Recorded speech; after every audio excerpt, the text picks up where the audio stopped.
बच्चों कक्षा 10th की सामाजिक विज्ञान की पुस्तक भारत और समकालीन विश्व भाग 2 का अध्ययन कर रहे हैं और इसमें हमारा तीसरा अध्याय चल रहा है भूमंडलीकृत विश्व का बनना। और आज जो हमारा विषय रहेगा वो है बड़े पैमाने पर उत्पादन और उपभोग। बड़े पैमाने पर उत्पादन और उपभोग। देखिए बच्चों, हमने इससे पहले वाले भागों में देखा है कि प्रथम विश्व युद्ध के बाद में जो पूरी दुनिया की अर्थव्यवस्था बहुत ख़राब हो गई थी, पूरी दुनिया तबाही मच गई थी और पूरे दुनिया की अर्थव्यवस्था बिल्कुल गड़बड़ा गई थी। हमने देखा कि प्रथम विश्व युद्ध ने पूरी दुनिया में तबाही मचा दी थी और पूरे विश्व की अर्थव्यवस्था गड़बड़ा गई थी। लेकिन इस महायुद्ध के बाद में अमेरिका की अर्थव्यवस्था को बहुत फ़ायदा पहुंचा था, लेकिन युद्ध से अमेरिका की अर्थव्यवस्था को फ़ायदा पहुंचा था। युद्ध के बाद में कुछ समय तक तो अमेरिका की अर्थव्यवस्था को भी झटका लगा था, लेकिन 1920 के दशक के प्रारंभ से ही अमेरिका की अर्थव्यवस्था तरक्की के राह पर दौड़ पड़ी थी। युद्ध के बाद कुछ समय के लिए तो अमेरिकी अर्थव्यवस्था को भी झटका लगा था, लेकिन 1920 के दशक के शुरुआती सालों से ही अमेरिकी अर्थव्यवस्था तेज़ी से तरक्की के रास्ते पर बढ़ने लग गई थी। और 1920 के दशक की अगर अमेरिकी अर्थव्यवस्था की खासियत की बात करें कि उसकी क्या खासियत थी, तो वो था वृहद उत्पादन का चलन, यानी बहुत ज़्यादा उत्पादन करना, मास प्रोडक्शन, बहुत ज़्यादा उत्पादन। 1920 के दशक की अमेरिकी अर्थव्यवस्था की एक बड़ी खासियत थी वृहद उत्पादन का चलन। हालांकि ये जो वृहद उत्पादन का चलन अमेरिका के अंदर 19वीं सदी के अंतिम दशकों में ही शुरू हो चुका था, लेकिन 1920 के दशक के अंदर तो ये अमेरिकी औद्योगिक उत्पादन की एक विशेषता ही बन गया था। यानी अमेरिका के जो उद्योग थे वो बहुत ज़्यादा मात्रा में उत्पादन करने लग गए थे, बहुत वृहद स्तर पर उत्पादन करने लग गए थे। हालांकि वृहद उत्पादन का यह चलन 19वीं सदी के आखिर से ही शुरू हो चुका था, लेकिन 1920 के दशक में तो यह अमेरिकी औद्योगिक उत्पादन की एक विशेषता ही बन गया था। यानी सारे जो उद्योग थे अमेरिका के वो बहुत ज़्यादा मात्रा में मास प्रोडक्शन कर रहे थे, बहुत वृहद उत्पादन कर रहे थे। और देखिए, हम हेनरी फोर्ड की बात करते हैं, एक कार निर्माता थे हेनरी फोर्ड। वो वृहद उत्पादन के लिए हमको विख्यात प्रणेता के रूप में जाने जाते हैं। यानी उन्होंने ही वृहद उत्पादन की जो परंपरा है, पद्धति है, उसको बहुत जोर से आगे बढ़ाया। कार निर्माता हेनरी फोर्ड वृहद उत्पादन के विख्यात प्रणेता थे। फोर्ड ने वहाँ शिकागो के एक बूचड़खाने में एक बार गए और वहाँ की उन्होंने असेंबली लाइन को देखा, बूचड़खाने की असेंबली लाइन को, और उसी तर्ज पर उन्होंने अपना जो खुद का उनका डेट्रॉइट के अंदर एक कारखाना था, उसके अंदर आधुनिक असेंबली लाइन स्थापित करवा दी। उन्होंने शिकागो के एक बूचड़खाने की असेंबली लाइन की तर्ज पर डेट्रॉइट में जहां पर उनका खुद का कारखाना था, उसमें भी आधुनिक असेंबली लाइन स्थापित कर दी थी। शिकागो के उस बूचड़खाने में क्या होता था? शिकागो के उस बूचड़खाने के अंदर जो मरे हुए जानवर थे, उन मरे हुए जानवरों को कन्वेयर बेल्ट पर रख दिया जाता था एक तरफ, और फिर वो कन्वेयर बेल्ट घूम करके जब दूसरी तरफ जाती थी तो वहां पर मांस विक्रेता खड़े रहते थे और वो मांस विक्रेता अपने हिस्से का मांस उठा करके और वहां से चलते बनते थे। शिकागो के एक बूचड़खाने में मरे हुए जानवरों को एक कन्वेयर बेल्ट पर रख दिया जाता था और उसके दूसरे छोर पर खड़े मांस विक्रेता अपने हिस्से का मांस उठाकर निकलते जाते थे। यानी असेंबली लाइन के अंदर वो कन्वेयर बेल्ट होती थी, वो इस प्रकार से यूँ घूमती थी और उसके एक तरफ मांस रख देते थे, वो आगे बढ़ता जाता था, दूसरी तरफ मांस विक्रेता खड़े रहते थे और वो उसे उठा करके अपने उनके हिस्से का जो भी होता था उसको उठा करके वो चल देते थे। कोई लफड़ा ही नहीं था किसी का भी।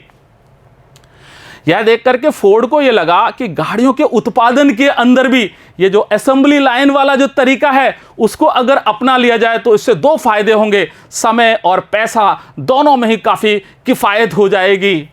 यह देखकर फोर्ड को लगा कि गाड़ियों के उत्पादन के लिए भी असेंबली लाइन का तरीका समय और पैसे दोनों के लिहाज से किफ़ायती साबित हो सकता है। अब असेंबली लाइन में था क्या, उसके अंदर मजदूर को वहां खड़ा रहता था वो एक ही स्थान पर, और खड़ा खड़ा वो एक जो पुर्जे होते थे, एक खास प्रकार का उसको पुर्जा उसके पास में होता था कार का, और उस पुर्जे को मशीनी ढंग से बार बार उसको वहां पर उसको लगाना होता था। असेंबली लाइन पर मजदूरों को एक ही काम जैसे कार के किसी खास पुर्जे को ही लगाते रहना होता था, यानी मशीनी ढंग से बार बार करते रहना होता था। वो एक जगह पे खड़ा रहता था और कन्वेयर बेल्ट ही घूमती जाती थी, उसका जब पार्ट वहां उसके सामने आता था तो एक ही उसका जो पुर्जा होता था, विशेष एक ही खास पुर्जा जो उसको लगाना होता था, वो उसको लगाता रहता था। दूसरे के पास जाती थी, दूसरे का पुर्जा होता था, वो उसको लगाता था। ऐसे वो बेल्ट घूमती रहती थी और असेंबली लाइन की बेल्ट घूमते घूमते और कार का निर्माण होता चला जाता था। और काम की रफ्तार इस बात पर तय होती थी कि जो कन्वेयर बेल्ट है उसकी रफ्तार क्या है। अगर कन्वेयर बेल्ट की रफ्तार ज़्यादा तेज होती थी तो काम भी तेज रफ्तार से होता था, और अगर कन्वेयर बेल्ट की रफ्तार कम होती थी तो काम भी कम रफ्तार से होता था। काम की रफ्तार इस बात से तय होती थी कि कन्वेयर बेल्ट किस रफ्तार से चलती है, और फिर इस कन्वेयर बेल्ट की जो रफ्तार है उसको बढ़ा दें अगर, तो जो मजदूर थे उनके काम की उत्पादकता को भी बढ़ाया जा सकता था, यानी उनसे ज़्यादा काम लिया जा सकता था। तेज रफ्तार में तेज काम और धीरे रफ्तार के अंदर धीरे काम होता था। तो जब मजदूरों से ज़्यादा काम लेना होता था तो कन्वेयर बेल्ट की जो रफ्तार है उसको तेज कर दिया जाता था। यह काम की गति बढ़ाकर प्रत्येक मजदूर की उत्पादकता बढ़ाने वाला तरीका था। और एक विशेष बात यह भी थी कि कन्वेयर बेल्ट के साथ जब मजदूर वहां पर खड़ा होता था तो मजदूर को किसी भी प्रकार की ढिलाई नहीं बरत सकता था, और ना ही वो किसी भी अवकाश प्राप्त करने का जोखिम उठा सकता था, यानी वो थोड़ी देर रुक जाए, रेस्ट कर ले, ऐसा तो संभव ही नहीं है, क्योंकि वो जो मशीन उसके सामने कन्वेयर बेल्ट आएगी तो उसको वो पुर्जा उसके अंदर लगाना अत्यंत आवश्यक है। वो आगे निकल जाएगी तो उस पुर्जे के बिना ही रह जाएगा। और इसके अलावा वो अपने जो उसके अगल बगल में कोई साथी भी होते थे, सामने होते थे साथी, उनसे भी बात नहीं कर सकता था। बिल्कुल एक ही तरफ ध्यान रख करके उसको अपना काम करना होता था। कन्वेयर बेल्ट के एक साथ खड़े होने के बाद मजदूर अपने काम में ढील करने या कुछ पल के लिए भी अवकाश लेने का जोखिम नहीं उठा सकता था। यहाँ तक कि इस व्यवस्था में मजदूर अपने साथियों के साथ बातचीत भी नहीं कर सकते थे। और इसका नतीजा यह हुआ कि जो हेनरी फोर्ड के कारखाने की असेंबली लाइन थी, उस असेंबली लाइन से हर 3 मिनट के अंदर एक कार बन करके तैयार होकर के बाहर निकलने लगी। इसका नतीजा यह हुआ कि हेनरी फोर्ड के कारखाने की असेंबली लाइन से हर 3 मिनट में ही एक कार तैयार होकर के निकलने लगी। और इसके जो पहले की जितनी भी पद्धतियां थी कार बनाने की, उन सभी पद्धतियों से यह बहुत कई गुना ज़्यादा तेज थी। इससे पहले की पद्धतियों के मुकाबले यह रफ्तार कई गुना ज़्यादा थी। और इससे टी मॉडल की कार बनाई गई थी, जो वृहत उत्पादन पद्धति का एक नमूना थी। सबसे पहले इससे जो टी मॉडल की कार बनाई गई थी वही है। टी मॉडल नामक कार वृहत उत्पादन पद्धति से बनी पहली कार थी। यहाँ पर देखिए फैक्ट्री के जो हेनरी फोर्ड की फैक्ट्री थी, उस फैक्ट्री के बाहर कतार में खड़ी टी मॉडल गाड़ियाँ यहाँ पर खड़ी हुई हैं, जो आपको प्रदर्शित हो रही हैं। शुरुआत के अंदर जो हेनरी फोर्ड की कंपनी की असेंबली लाइन में जब मजदूर खड़े रहते थे, वो काम करते थे, उस कन्वेयर बेल्ट के साथ लगातार काम करते रहते थे, तो उनको बहुत ज़्यादा थकान महसूस होती थी, क्योंकि वो उसकी रफ्तार को नियंत्रित नहीं कर सकते थे। उसकी रफ्तार तो आगे से ही नियंत्रित होती थी, वो तो जिस रफ्तार से चल रही थी उसी रफ्तार से काम करना होता था। तो मजदूरों को बहुत ज़्यादा इससे थकान महसूस होने लगी थी। शुरुआत में फोर्ड फैक्ट्री के मजदूरों को असेंबली लाइन पर पैदा होने वाली थकान से काफ़ी मुश्किल महसूस हुई, क्योंकि वे उसकी रफ्तार को नियंत्रित नहीं कर सकते थे। और फिर इसका परिणाम ये हुआ कि बहुत सारे मजदूरों ने तो काम ही छोड़ दिया था, और फोर्ड ने फिर हताश होकर के जनवरी 1914 के अंदर फिर वेतन बढ़ा दिया, और मजदूरों का वेतन उन्होंने दुगना कर दिया, यानी $5 प्रतिदिन का उन्होंने वेतन कर दिया था। फोर्ड ने हताश होकर जनवरी 1914 से वेतन दोगुना यानी $5 प्रतिदिन कर दिया था। और साथ ही उन्होंने जो उनके कारखाने के अंदर ट्रेड यूनियन की जो गतिविधियां थी उन पर भी रोक लगा दी थी। यानी यहाँ पर कोई मजदूरी संगठन नहीं बनाए जाएंगे और इस प्रकार की कोई भी हमारे मालिक के खिलाफ कोई मंत्रणा नहीं की जाएगी। इन सारी गतिविधियों पर उन्होंने रोक लगा दी थी। वेतन तो मैंने दुगना कर ही दिया है, इसलिए अब हमारे खिलाफ कोई कार्य नहीं होना चाहिए। साथ ही फोर्ड ने अपने कारखानों में ट्रेड यूनियन गतिविधियों पर भी पाबंदी लगा दी थी।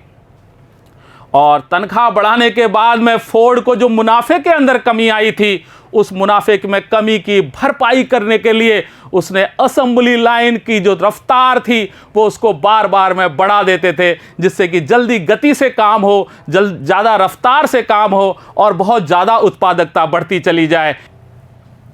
तनख्वाह बढ़ाने से हेनरी फोर्ड के मुनाफे में आई कमी की भरपाई करने के लिए वे अपनी असेंबली लाइन की रफ्तार बार बार बढ़ाने लगे थे। और इस रफ्तार को जब बढ़ा देते थे तो काम जो मजदूर था वो काम पर लगातार ही लगा रहता था, उसको बिल्कुल फुर्सत ही नहीं मिलती थी, कंटिन्यूस काम में लगा रहता था। इससे मजदूरों पर काम का बोझ लगातार बढ़ता ही रहता था। और फोर्ड अपने इस फैसले से बहुत संतुष्ट थे।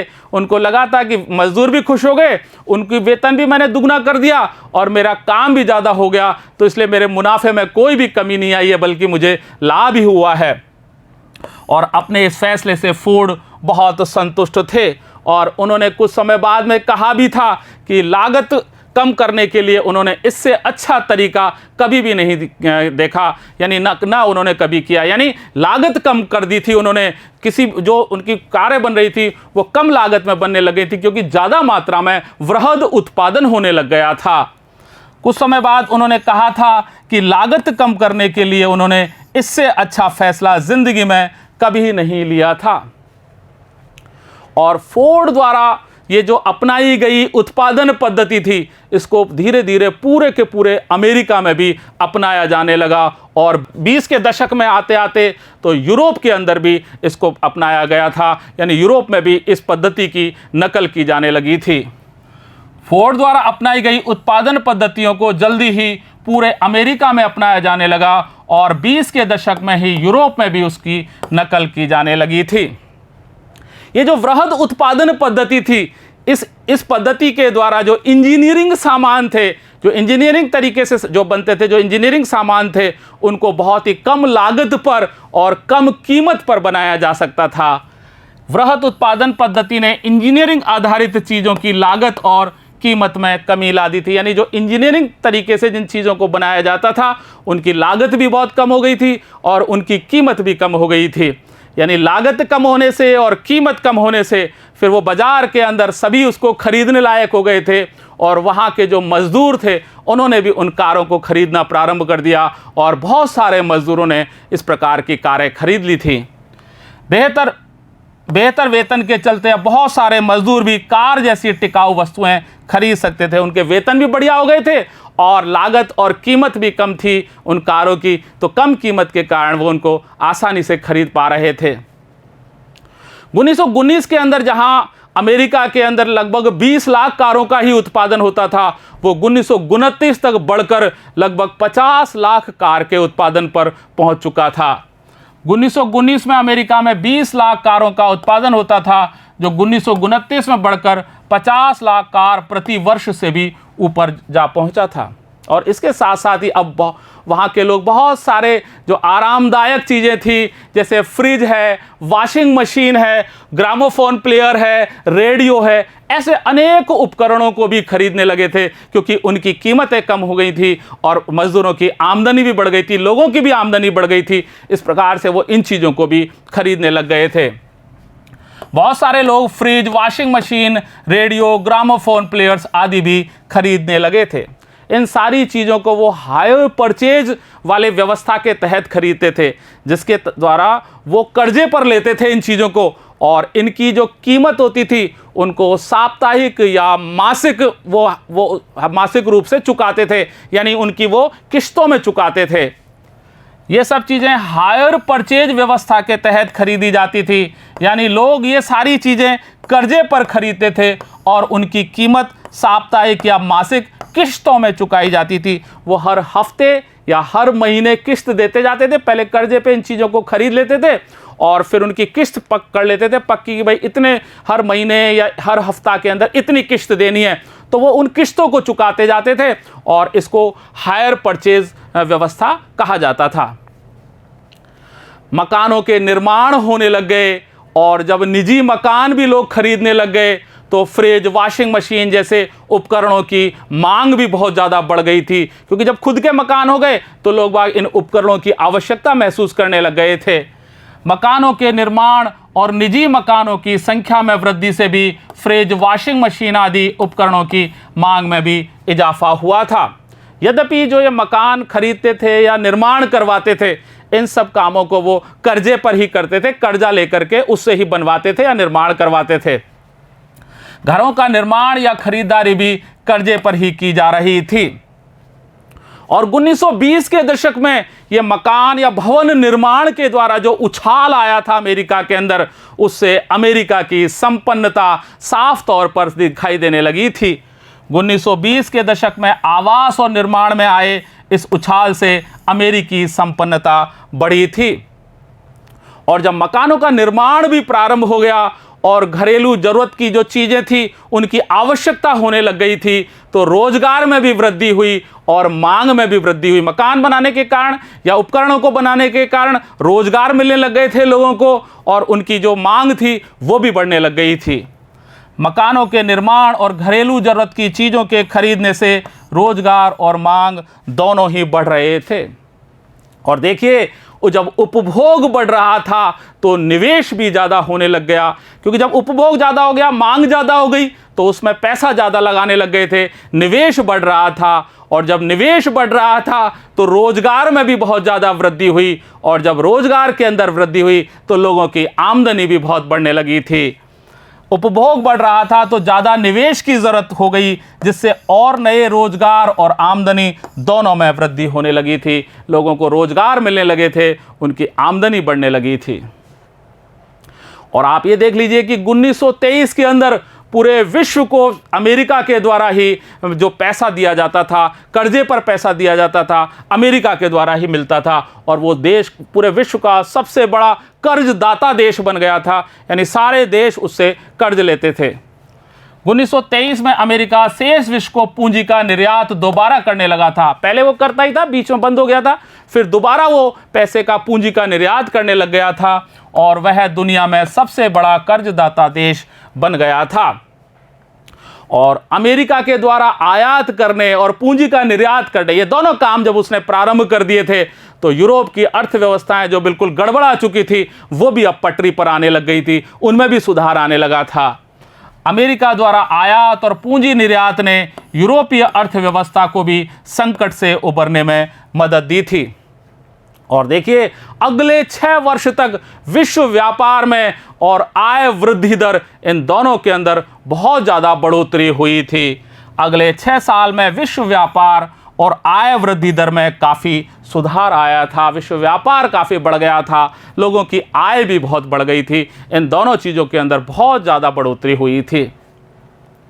लेकिन यह स्थिति ज़्यादा लंबे समय तक नहीं चल पाई थी, कायम ही नहीं रह पाई थी, क्योंकि 1929 के अंदर पूरे विश्व के अंदर एक ऐसा आर्थिक संकट उभर करके सामने आया जो लोगों ने पहले कभी देखा भी नहीं था और ना ही कभी अनुभव किया था।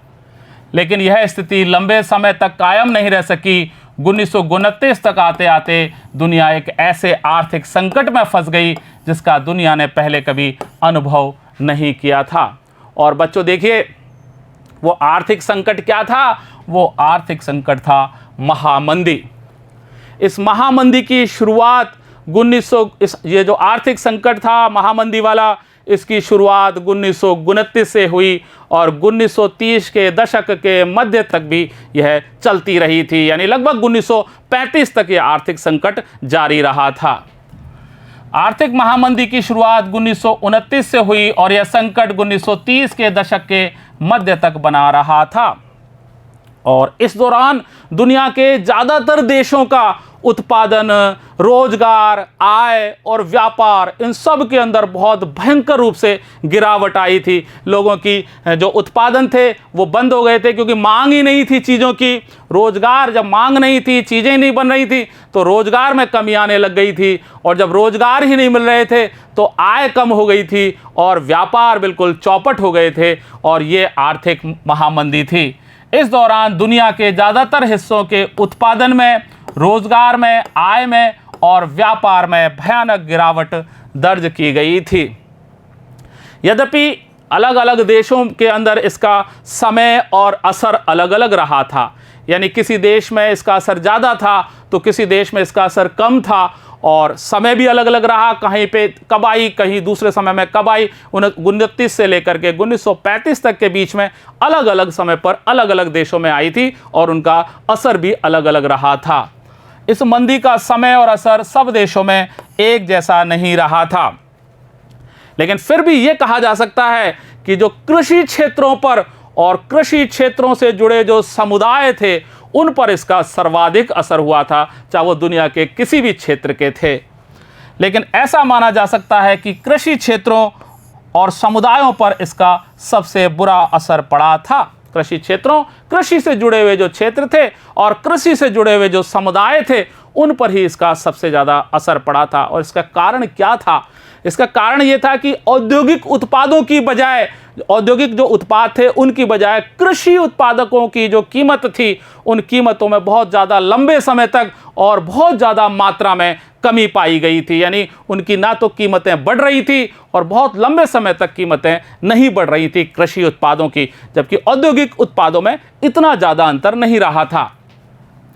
इसका कारण यह था कि औद्योगिक उत्पादों की तुलना में कृषि उत्पादों की कीमतों में ज़्यादा भारी और ज़्यादा समय तक की कमी बनी रही। कृषि उत्पाद जो थे वो ना उनकी कीमत बढ़ रही थी, बहुत लंबे समय तक नहीं बढ़ रही थी, इसलिए उन पर इस महामंदी का ज़्यादा असर रहा था। और देखिए, महामंदी के दौरान एक अप्रवासी खेत मजदूर का बेघर और भूखा परिवार बैठा हुआ यहाँ इस चित्र के अंदर दिखाया गया है। 1936 का ये चित्र है, और ये library of Congress prints and photographs division के द्वारा इसको वहाँ से इसको लिया गया है, जिसके अंदर देखिए एक महिला बैठी हुई है, उसके बच्चे हैं, उसके गोद में भी हैं, चिपटाए हुए बैठी है, और महामंदी के दौर का ये चित्र है।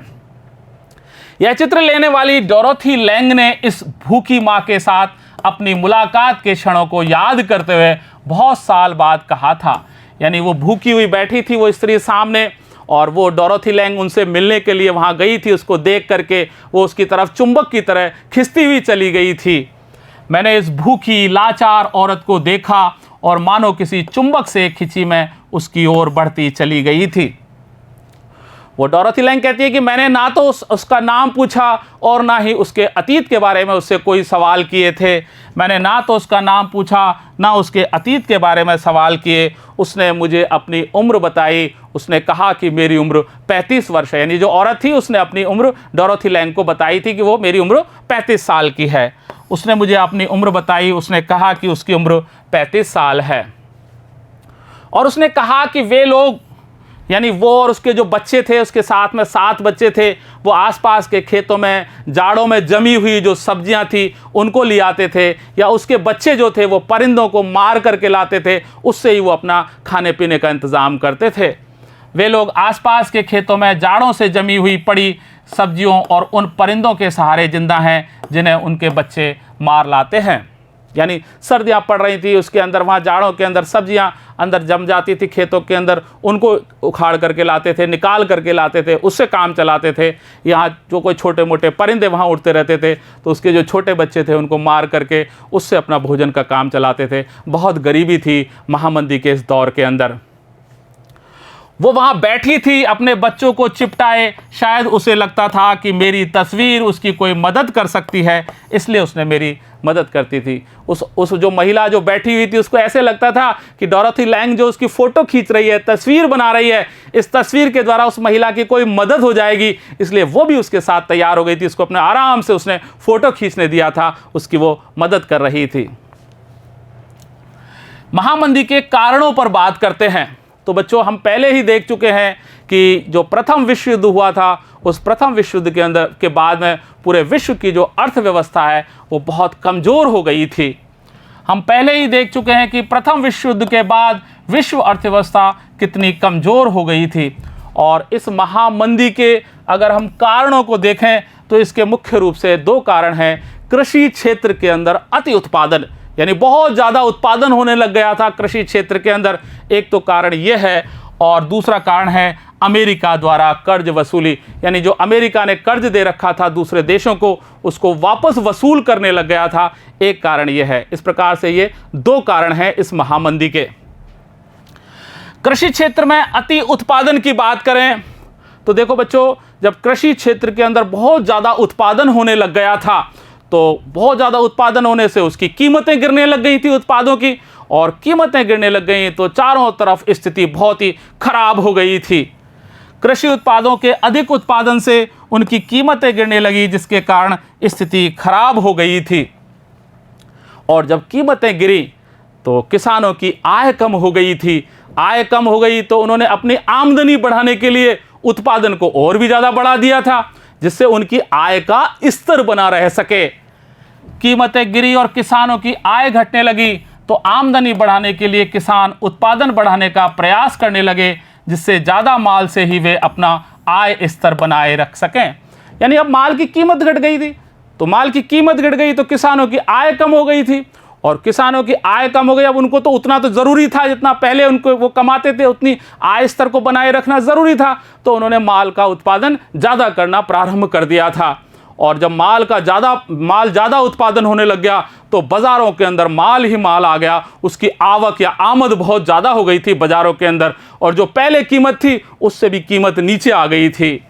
इससे बाज़ार में कृषि उत्पादों की आमद और भी बढ़ गई और फिर कीमतें और नीचे चली गई। अब खरीदार ही नहीं थे, उनके माल को कोई खरीदने वाला ही नहीं था, उसकी मांग ही खत्म हो गई थी, और जो कृषि उत्पाद थे वो पड़े पड़े सड़ने लग गए थे, खराब होने लग गए थे। खरीदारों के अभाव में कृषि उपज पड़ी पड़ी सड़ने लगी थी। और दूसरा कारण महामंदी का जिसको माना जा सकता है कि जिसने ज़्यादा प्रभाव डाला, वो था अमेरिका द्वारा कर्ज वसूली।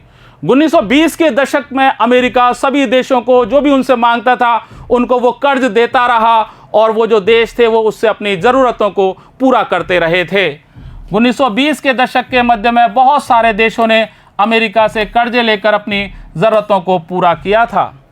जब हालात अच्छे थे तो अमेरिका कर्ज देता रहा, और जब उनको ये लगा कि भाई कीमतें गिरने लगी हैं, संकट का जब उनको संकेत महसूस हुआ, तो जो अमेरिकी उद्यमी थे उनके तो होश ही उड़ गए थे। जब हालात अच्छे थे तो अमेरिका कर्जा देता रहा, लेकिन संकट का संकेत मिलते ही अमेरिकी उद्यमियों के होश उड़ गए थे। उन्होंने अब कर्जा देना बंद कर दिया था, और जो कर्जा दे रखा था उसकी वसूली प्रारंभ कर दी थी। उन्होंने कर्जे देना बंद कर दिया और कर्ज वसूली करना प्रारंभ कर दिया था।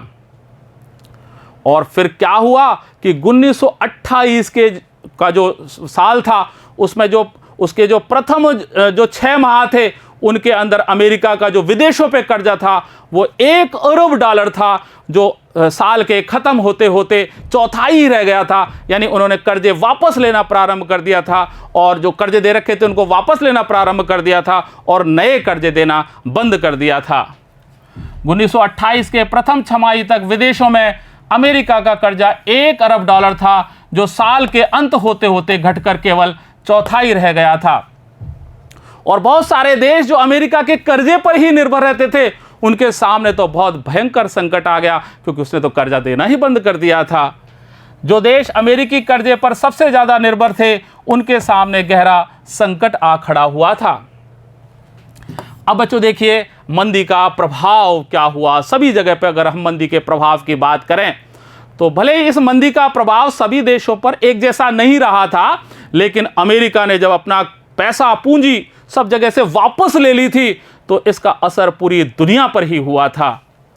मंदी का भले ही सब देशों में एक जैसा प्रभाव ना पड़ा हो, लेकिन अमेरिकी पूंजी के लौट जाने से पूरी दुनिया पर इसका असर जरूर पड़ा था। यूरोप के बहुत सारे बैंक धाराशाही हो गए थे, और बहुत सारे देशों की जो मुद्रा थी उन मुद्राओं की कीमत बहुत कम हो गई थी, अवमूल्यन हो गया था। और यहाँ तक कि आप देख लीजिए कि जो ब्रिटेन की मुद्रा है पौंड, वो पौंड भी बहुत नीचे उतर के आ गई थी, वो भी इससे अछूता नहीं रह पाई थी। यूरोप में कई बैंक धाराशाही हो गए थे, कई देशों की मुद्रा की कीमत बुरी तरह गिर गई थी और इस झटके से ब्रिटिश पाउंड की भी नहीं बच पाया था, उसकी भी कीमत बहुत कम हो गई थी। लैटिन अमेरिकी देश थे और उसके अलावा अन्य भी बहुत सारे ऐसे देश थे जिनके कृषि उत्पादों और कच्चे माल, ये इनके जो कीमतें थी वो बहुत तेज़ी से लुढ़कने लग गई थी। लैटिन अमेरिका और अन्य स्थानों पर कृषि और कच्चे मालों की कीमतें तेज़ी से लुढ़कने लगी थी।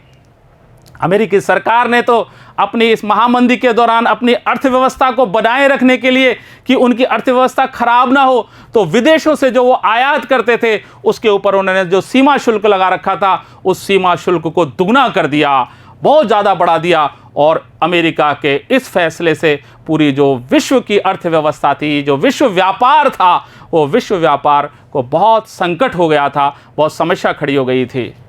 अमेरिकी सरकार इस महामंदी से अपनी अर्थव्यवस्था को बचाने के लिए आयातित पदार्थों पर 2 गुना सीमा शुल्क वसूल करने लगी। यानी विदेशों से जो उसके पास सामान आता था उस पर सीमा के ऊपर जो शुल्क लगता था उस सीमा शुल्क को उसने बढ़ा करके दुगना कर दिया। अब वहाँ विदेशों से जो भी सामान आता था दुगना सीमा शुल्क देना पड़ता था, तो पदार्थों का आयात होना ही कम हो गया और आयात वहाँ होता था तो उनको सीमा शुल्क बहुत ज़्यादा मिलता था। इस फैसले ने विश्व व्यापार की कमर ही तोड़ दी। यानी व्यापार अमेरिका से ही तो मुख्यतः होता था, पूंजी वहीं पर तो सबसे ज़्यादा थी, और जब उसने सीमा शुल्क को दुगना कर दिया तो विश्व व्यापार बहुत कम हो गया और उसकी कमर ही टूट गई थी। अब देखिए अमेरिका और महामंदी की बात करते हैं। औद्योगिक देशों में बात करें तो इस मंदी का भी सबसे ज़्यादा खतरनाक असर भी अमेरिका पर ही हुआ था। औद्योगिक देशों में भी मंदी का सबसे बुरा असर अमेरिका को ही झेलना पड़ा था। और जब कीमतों में कमी होने लगी तो मंदी की आशंका हो गई थी वहाँ के बैंक वालों को, और उन्होंने क्या किया, जो घरेलू कर्जे थे यानी अमेरिका के अंदर ही जो कर्जे दिया करते थे वो देने उन्होंने बंद कर दिए, और जो उन्होंने पहले से कर्जे दे रखे थे उनको वापस वसूलना प्रारंभ कर दिया था। किस बात से? कीमतें कम होने से और मंदी की आशंका से। कीमतों में कमी और मंदी की आशंका को देखते हुए अमेरिकी बैंकों ने घरेलू कर्जे देना बंद कर दिया और जो कर्जे दिए जा चुके थे उनकी वसूली तेज कर दी थी। और अब क्या हुआ इसका प्रभाव? इसका प्रभाव ये हुआ कि किसान अपनी फसल नहीं बेच पा रहे थे, बहुत सारे परिवार तबाह हो गए थे और जो कारोबार थे वो सब ठप हो गए थे। चारों तरफ विनाश ही विनाश था। किसान उपज नहीं बेच पा रहे थे, परिवार तबाह हो गए थे, कारोबार ठप पड़ गए थे। और जब आमदनी के अंदर बहुत ज़्यादा गिरावट आ गई तो अमेरिका के बहुत सारे लोग ऐसे भी थे जो अपने कर्जे नहीं चुका पा रहे थे, उसमें नाकामयाब हो गए थे कर्जे चुकाने के अंदर। तो उनके जो मकान थे, उनकी कार थी या जो भी कोई बहुमूल्य चीज़ें थी उन पर जो बैंक थी वो उनको कुर्क करने लग गई थी। आमदनी में गिरावट आने पर अमेरिका के बहुत सारे परिवार कर्जे चुकाने में नाकामयाब हो गए, जिसके चलते उनके मकान, कार और सारी ज़रूरी चीज़ें कुर्क कर ली गई थी। और 1920 के दशक में अमेरिका के अंदर जो संपन्नता दिखाई दे रही थी वो धूल के गुबार की तरह रातों रात काफुर हो चुकी थी, वो उड़ चुकी थी, जाने कहाँ चली गई थी वो संपन्नता। 1920 के दशक में जो संपन्नता दिखाई दे रही थी वह धूल के गुबार की तरह रातों रात काफुर हो गई थी। और जब बेरोजगारी बढ़ गई चारों तरफ, क्योंकि रोजगार ही नहीं बचे थे, अब कोई काम ही नहीं था, उत्पादन कम हो गया था और रोजगार कम हो गए थे, आय कम हो गई थी, सब कुछ निवेश कम हो गए थे, तो बेरोजगारी बढ़ी तो लोग काम की तलाश में दूर दूर तक जाने लगे थे। बेरोजगारी बढ़ी तो लोग काम की तलाश में दूर दूर तक जाने लगे। आखिर अमेरिकी जो बैंकिंग व्यवस्था थी वो भी बिल्कुल धाराशायी हो गई, चौपट हो गई। और उसके कारण क्या थे कि जो उन्होंने निवेश कर रखे थे उस निवेशों से उनको अपेक्षित लाभ नहीं मिल पा रहे थे, और जो उन्होंने कर्जे दे रखे थे वो कर्जे वापस नहीं मिल पा रहे थे उनको, और जो जमा लोग, उन्होंने जिन लोगों ने उनके पास पैसा जमा कर रखा था, उनके पैसों को भी वो वापस नहीं लौटा पा रहे थे। और इस प्रकार से जो अमेरिकी बैंक थी वो दिवालिया घोषित हो गई थी और बहुत सारी बैंक तो बंद ही कर दी गई थी। आखिरकार अमेरिकी बैंकिंग व्यवस्था भी धराशायी हो गई, निवेश से अपेक्षित लाभ न मिलने के कारण। यानी जो बैंकों ने जहां पैसा निवेश कर रखा था लाभ कमाने के लिए, वो अब लाभ मिल ही नहीं रहा था, क्योंकि महामंदी का दौर आ चुका था। कर्जे वसूल न कर पाने के कारण, और उन्होंने जो कर्जे दे रखे थे वो कर्जे भी लोग चुकाने में अब नाकामयाब हो चुके थे, तो उनके कर्जे भी वापस लौट करके नहीं आ रहे थे। और जमाकर्ताओं की जमा पूंजी ना लौटा पाने के कारण, यानी जो उन्होंने अपने पास में जो पूंजी जमा कर रखी थी वो उस पूंजी को कैसे लौटाते वापस, तो अब तो उनको दिवालिया ही घोषित होना था। हजारों बैंक दिवालिया हो चुके थे और फिर वो बंद कर दिए गए थे। और इस परिघटना से जुड़े आंकड़े अगर हम देखें तो वो सकते में डालने वाले हैं। 1933 के अंदर आप देख लिए लगभग 4000 बैंकें बंद हो चुकी थी। 1933 तक 4000 से ज़्यादा बैंक बंद हो चुके थे और 1929 से 1932 तक लगभग 1,10,000 कंपनियां तबाह हो चुकी थी। और 1929 से 1932 के बीच तकरीबन 1,10,000 कंपनियां चौपट हो चुकी थी, बर्बाद हो चुकी थी। सब कुछ इस महामंदी ने खा लिया था। और देखिए, बेरोजगारी लाभ के लिए कतार में खड़े लोग हैं, यहाँ पर लाइन में खड़े हुए हैं। अमेरिका की ये चित्र है और डोरोथी लैंग द्वारा लिया गया चित्र है। 1938 का ये चित्र है। यानी बेरोजगार थे तो बेरोजगारी की जो लाइन है उस लाइन को इसके अंदर दिखाया गया है। और जब अमेरिका के अंदर बेरोजगारों की जनगणना हुई और उस जनगणना के अंदर पता लगा कि अमेरिका के अंदर 1 करोड़ से भी ज़्यादा लोग बेरोजगार हैं, तो वहाँ के जो अलग अलग राज्य थे उनके स्थानीय प्रशासनों ने लोगों को, वहाँ के जो बेरोजगार लोग थे उनको छोटे छोटे भत्ते देना प्रारंभ किया। और ये जो चित्र था इसके अंदर जो लाइन लग रही थी वो भत्ते लेने वाले लोगों की लाइन ही थी। यानी वो उस समय की गरीबी और बेरोजगारी दोनों को प्रदर्शित कर रही है। जब एक बेरोजगारी जनगणना से पता चला कि देश में 1 करोड़ से ज़्यादा लोगों के पास कोई काम नहीं है, तो अमेरिका के बहुत सारे राज्यों में स्थानीय प्रशासन की ओर से बेरोजगारों को छोटे छोटे भत्ते दिए जाने लगे। और यह लंबी कतार महामंदी के सालों में गरीबी और बेरोजगारी का प्रतीक थी कि यानी अमेरिका के अंदर भी इस समय में, यानी महामंदी के समय में कितनी गरीबी थी, कितनी बेरोजगारी थी। हालांकि 1935 तक आते आते सारे देशों की जो आर्थिक स्थिति थी उसमें काफ़ी सुधार आने लग गया था। जो महामंदी का दौर था वो अपने आप में बहुत कम होने लग गया था। फिर भी लोगों के जो दिलो दिमाग के अंदर उसकी जो छाया बैठी हुई थी वो बरसों तक मिटने वाली नहीं थी, वो बहुत समय तक मिटने वाली नहीं थी। यद्यपि 1935 तक ज़्यादातर औद्योगिक देशों में आर्थिक संकट से उबरने के संकेत दिखाई देने लगे थे, लेकिन लोगों तथा समाजों के दिलो दिमाग पर उसकी जो छाप पड़ी थी वह जल्दी से मिटने वाली नहीं थी। और इस प्रकार से बच्चों हमने देखा कि किस प्रकार से यह मंदी का दौर चला था पूरे विश्व में, और इससे कोई भी देश अछूता नहीं रहा था। चाहे अमेरिका हो, चाहे यूरोप के सारे देश हों, सभी इससे बर्बाद हो गए थे। और आज हम इस मंदी के इस दौर के बाद में, इसकी चर्चा के बाद में यहीं पर विराम लेते हैं और हम अगले भाग के अंदर भारत में महामंदी के बारे में अध्ययन करेंगे। धन्यवाद।